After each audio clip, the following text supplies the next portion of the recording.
We're here this morning with Ed Zorn, who is General Counsel for CRMLS. That means he is the guy who sets a lot of the compliance policies, but he's also the guy who's in charge of making sure it's a fair and level playing field. So welcome, Ed. Great, thanks for having me. And we're here to talk about something kind of that I personally, because I use this in my business every day, is important to me, and that's kind of the new SELM form. I think a lot of the people here have seen it, and you told me a stat before we started, and I was so surprised. What is that on which people are using the online submission, which people are using the new form? Well, the great news is we've had this online submission of the exclusion form going live since December 6th. And our most recent stats, just over the last week, we've had over 75% of all submissions are now coming in through the web submission form. So in such a short period to have that type of wide-scale adoption is quite exciting. And about 50% of those submissions are now utilizing the new CRMLS exclusion form, which, as you know, gives you many more options on what to do as far as marketing and working in conjunction with your seller on how to get the information out about the property. You know, let's talk about that. You know, historically, realtors don't like change.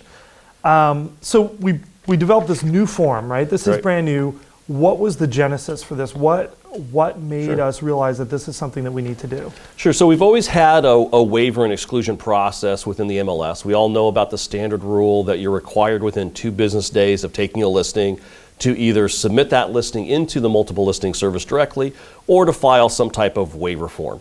And people historically, and CRMLS fully accepted and still does, accepted the seller's exclusion and instruction to list from CAR, the SELM form. The challenge with that form really was its impact on days on market. That's where we saw a challenge in the community, and some brokers felt that they didn't have some opportunities to take a listing. And then in today's type of environment where you may do some staging and some professional photography, get some of these things scheduled, it might take a few weeks to get a property ready to market.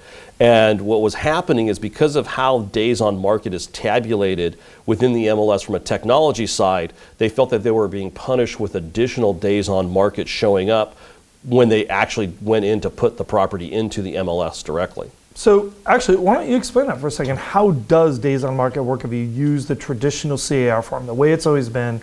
How is that calculated? How does that work? Sure.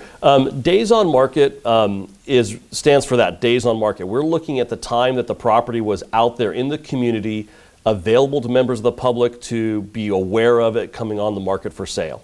It is different than and not the same as days on MLS. And I think that's where the big confusion is. So DOM, we sometimes refer to as DOM, means days on market. It does not mean days on MLS. So if I use the traditional CR form, kind of walk me through how it works. I take a listing and you know, my clients, the house isn't ready yet. We got to get the photographer in there. We have to do some staging, some cleanup, some touch-up paint, all these things that we do to help our clients get top dollar. So it's not going to go on the market for 3 weeks. It's just not ready yet. Right. How would it work if I use the normal CAR form? If I did the old way? Sure. Using the SELM form, what would happen is you would take your listing, okay, and then 2/1 we'll say. Okay, 2/1. Sure, February 1st. February 1st. So you take a listing on February 1st. You would also have your client, the seller, sign the SELM form, which has all of the required language in it about the benefits of the MLS. And remember, it's the seller who decides to keep it off the MLS, not the agent. So the seller then instructs you to keep it off the MLS for this period of 21 days. And so they sign that SELM form. Under the rules, you're required to file that SELM form with CRMLS or your local association within 2 business days of taking that listing. So then fast forward 21 days later, your company does a great job staging up the house. It looks beautiful. Launches on the MLS. We're ready to go. Right. You show up on the MLS with 21 days on market. That doesn't sound fair.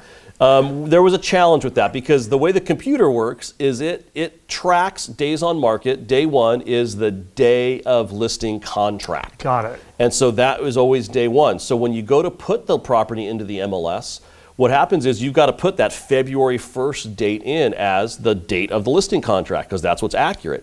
And so then the computer would tabulate from that day and you would show up with your first day in the MLS as 21 days on market.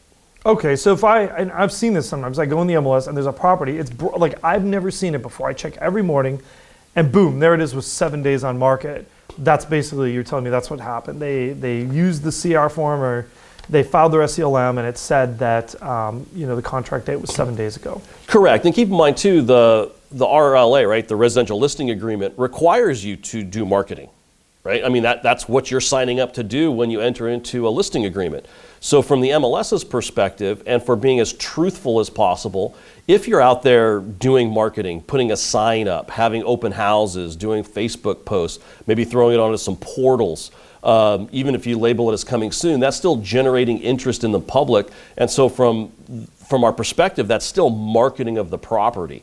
And so that is tabulated on the days on market. And so that's why we use the listing contract date as day one under a normal situation. Okay, now what options do I have if I use the new form? What can I do differently? How does that change things? So what happened in the environment was we had some agents who were coming to us saying they were getting the SELM form properly signed, and then like your office was doing, legitimately taking the time to prep it, paint, do staging, professional photography, and didn't do any level of marketing. No sign, no Facebook post, nothing. No showings. And they were feeling that they were being not rightfully punished with these extra days on market. So at CRMLS, we have a great committee structure that's staffed with members appointed by each of our member associations. And this issue kind of bubbled up in front of those committees, and the board of directors assigned a task force. I had the opportunity to serve on that with a couple of board members and some members from the rules committee. And we met on a couple of occasions and reviewed kind of the SELM policy and what was happening in the marketplace. And the form that you're holding right now, the CRMLS new seller exclusion form, was kind of the result of that committee process. And what we really want to do is create an environment where an individual agent can feel comfortable signing a listing agreement, locking that listing down, and still taking whatever time they needed to prep the property, get it ready, rehab, staging, professional photographs. And as long as the seller agreed that no marketing would be occurring in that period of time, that we would then create a system technologically where they could, when they went to input it into the MLS, they could actually modify that on-market date to reflect when marketing actually began or when the seller instructed that marketing to actually begin. And then that would be the new day one when we're tabulating our days on market. So we're trying to make our days on market inside the MLS as accurate as possible what was actually happening out on the street. Well, I think I like the flip side of this too, because I think this is fair to all the agents that do things the right way, because I don't think it would be fair for an agent to say, have it as a pocket listing, have open houses every weekend for 4 weeks. It doesn't sell because it's overpriced. And then it goes in the MLS, but it looks like a fresh, brand new listing. But guess what? It's not a fresh new listing. I know it's not a fresh new listing. The agent knows, but that days on market says 0. Right, and you know it's a fresh new listing because you're on top of your market, but what about that agent, or what about someone else who's doing maybe a CMA in that neighborhood, and they're looking at that? What happens if that or property... an appraiser. That's another issue. So let's assume that property's been, open houses, all this marketing's been going on, let's say for 60 days, right, with no resulting sale. It goes into the MLS, and 2 days later they get, because the MLS is a great way to market, best that there is, they get multiple offers and the property goes, into escrow. It closes and it's going to show on the MLS as 2 days on market. But if you're doing a CMA in that area, wouldn't you want to know that there were 60 days of open houses and marketing and tours and it didn't sell? Is there a difference in your CMA between a property that was on the market 62 days versus one that was on the market 2 days? How's that going to impact your, right? And we don't want you, when you're going in for a listing presentation or you're talking to a buyer about what kind of offer to make, we want to make sure you as the agent have the most accurate information possible so that you can give the best advice possible. And we want to make sure that people aren't playing with these days on market, because it matters when it comes to establishing price and giving a seller some advice. As an example, how long is this property going to sell? Are you going to tell your seller, hey, it looks like properties are moving in about a week, when in fact it took them more than 60 days to move the property? that's a big difference in giving advice and may make you look not so good. And so we want to make sure the information you have is accurate, and we feel by utilizing this form, we give agents and sellers the options to do whatever they feel is best while still maintaining that truthfulness and accuracy of what's actually happening in the marketplace. Well, that brings me to another point. Now, by and large, most agents are honest, forthright, professional, but obviously not all of them, or there wouldn't be a need for a I would be out of a job, department. So what happens to an agent who just says, well, I'm going to fill this out and I'm going to say I'm not doing any marketing until it goes into the MLS, but secretly there have been open houses, there's been a sign in the ground, there's maybe even postings on Zillow and a video of the house, obvious marketing that's been done.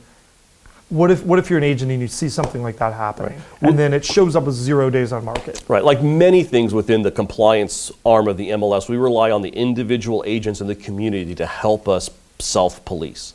So here's the great thing about marketing, and it's talked about in the definitional marketing of the form itself. So that's right in here, on here for people, so they can actually look and say, what is marketing? Exactly. So that makes it, we try to make it, again, real easy so that the agent and seller are both on the same page with these definitions. But marketing is public. So there is no such thing as secret marketing. So ultimately, if there's a sign in the ground, if there's open houses, Facebook posts, and you're an agent who also works that area, and you don't see that in the MLS, or you see it in the MLS with a wrong days on market because you're aware of these activities occurring, and it pops into the MLS with 1 day on market, yet you went to an open house 3 weeks ago, it's incumbent upon you to let us know that in the compliance department, and then we will conduct investigations, contact the listing agent, look at the evidence, and where appropriate then issue citations for violation of our rules for putting inaccurate information into the MLS, because that's what that agent is doing. If that agent was marketing for 3 weeks and then put the listing into the MLS and within the input system change the on-market date to be day one as the day he put in the MLS, he's not telling the truth. That information is inaccurate, and we have a rule against that, and so we will cite him as violating that rule.